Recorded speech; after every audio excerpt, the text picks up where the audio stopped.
Bismillahirrahmanirrahim. Assalamualaikum warahmatullahi wabarakatuh. Alhamdulillahilladzi an'ama 'alaina bi ni'matil iman wal islam.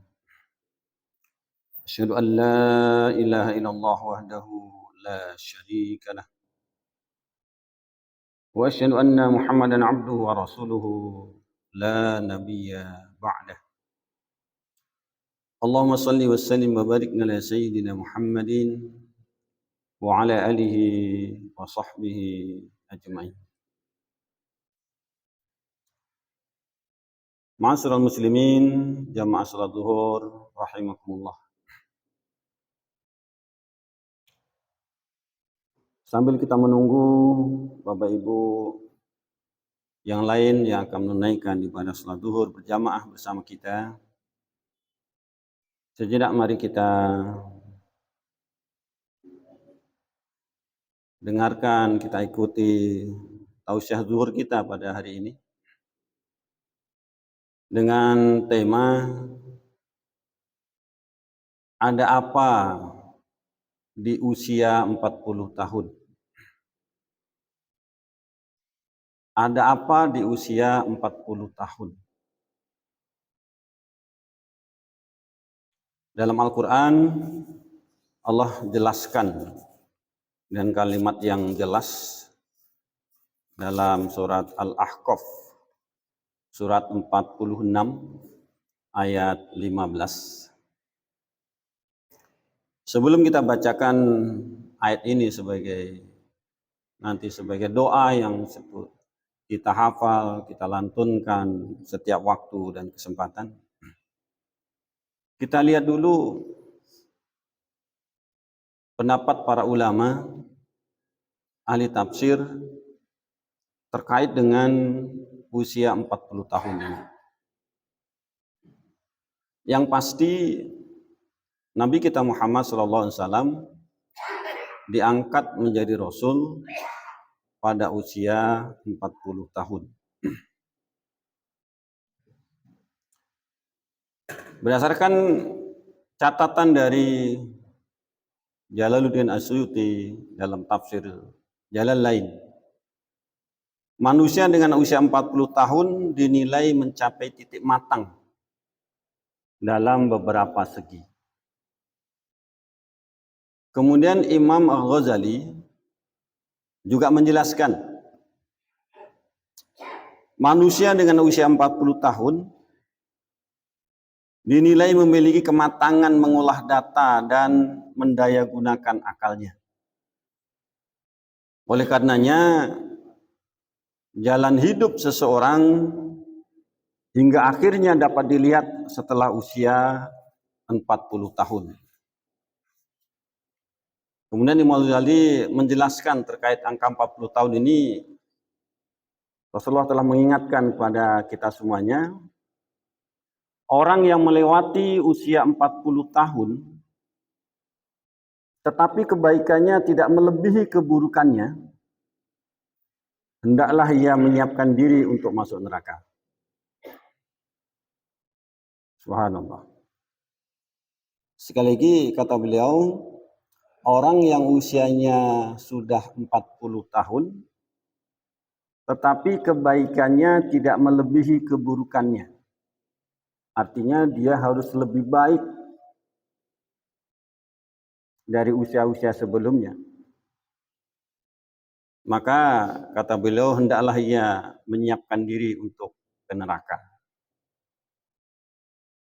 Kemudian beberapa penjelasan yang lainnya, 40 tahun itu adalah usia kematangan. Kalau kita umat Nabi Muhammad SAW, yang usia kita berada di rentang waktu usia beliau dan para sahabat, 60 sampai 70 tahun, maka usia 40 itu adalah pada puncaknya. Dikatakan oleh para psikolog bahwa seseorang itu mulai balik rata-rata di usia 10 tahun. Maka perjalanan akalnya dari 10 tahun sampai ke 40 tahun, artinya di usia akalnya 30 tahun, itu sudah mencapai puncak kematangan. Sehingga berikutnya akan melandai, menurun sampai kepada akhir hidupnya.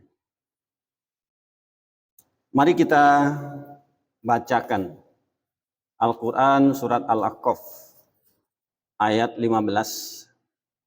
A'udzubillahi minasyaitonirrajim. Bismillahirrahmanirrahim. Wa wassaynal insana biwalidayhi ihsana. Hamalathu ummuhu kurha wa wada'athu kurha. Wa hamluhu wa fisaluhu 30 syahra. Hatta idza balagha ashuddahu wa balagha 40 sanah. Qala Rabbi auzi'ni an ashkura ni'mataka allati an'amta 'alayya wa 'ala walidayya wa an a'mala salihan tardahu wa aslih li fi dhurriyyati inni tubtu ilaika wa inni minal muslimin. Dan kami perintahkan kepada manusia agar berbuat baik kepada kedua orang tuanya. Ibunya telah mengandungnya dengan susah payah dan melahirkannya dengan susah payah pula. Masa mengandung sampai menyapihnya selama 30 bulan. Sehingga apabila dia anak itu telah dewasa dan umurnya mencapai 40 tahun, dia berdoa, "Ya Tuhanku, berilah aku petunjuk agar aku dapat mensyukuri nikmat-Mu yang telah Engkau limpahkan kepadaku dan kepada kedua orang tuaku. Dan agar aku dapat berbuat kebajikan yang Engkau redhai. Dan berilah aku kebaikan yang akan mengalir sampai ke anak cucuku. Sungguh aku bertaubat kepada Engkau dan sungguh aku termasuk orang muslim. Allahumma arhamna bil Qur'an."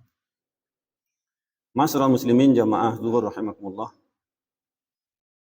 Asbabun nuzul dari ayat 15 surat Al-Ahqaf ini, para ahli tafsir sepakat bahwa ini dilatar belakangi oleh doa Abu Bakar As-Siddiq. Ketika Abu Bakar masuk Islam, usia beliau baru 38 tahun. Karena beliau terpaut 2 tahun dengan Nabi kita Muhammad SAW. 2 tahun kemudian setelah beliau masuk Islam, beliau berdoa dengan kalimat ini. Rabbi auzi'ni an ashkura ni'mataka allati an'amta 'alayya wa 'ala walidayya wa an a'mala salihan tardahu wa aslih li fi dhurriyyati inni tubtu ilaika wa inni minas muslimin. Doa ini beliau baca setiap waktu, setiap saat, dan alhamdulillah doa ini terkabul. Sehingga ayah beliau Abu Quhafa masuk Islam. Dan putra-putri beliau semuanya masuk Islam. Abdurrahman, Aisyah, Ummu Kalsum, dan Asma binti Abu Bakar. Pada saat itu. Sehingga satu keluarga Abu Bakar ini masuk Islam. Pada tahun itu belum ada satu keluarga dari orang tua, keluarga anak yang masuk Islam secara serentak. Kecuali keluarga Abu Bakar As-Siddiq. Maka turunlah ayat ini yang menguatkan. Satu sisi kita ambil hikmahnya, mari kita sering baca doa ini. Bagian daripada lantunan doa-doa kita. Rabbi auzi'ni an ashkura ni'mataka allati an'amta 'alayya wa 'ala walidayya wa an a'mala salihan tardahu wa aslih li fi dhurriyyati inni tubtu ilaika wa inni minal muslimin. Semoga ini bermanfaat untuk kita semuanya. Dan sekali lagi kita buka Al-Quran surah Al-Ahqaf ayat 15. Dan mari kita hafal doa itu, kita jadikan bagian daripada lantunan doa-doa kita. Semoga keluarga kita semuanya Allah anugerahi beriman dan bertakwa kepada Allah, sehingga itulah puncak kebahagiaan dalam kehidupan ini. Aqulu qouli hadza astaghfirullah li wa lakum. Assalamualaikum warahmatullahi wabarakatuh.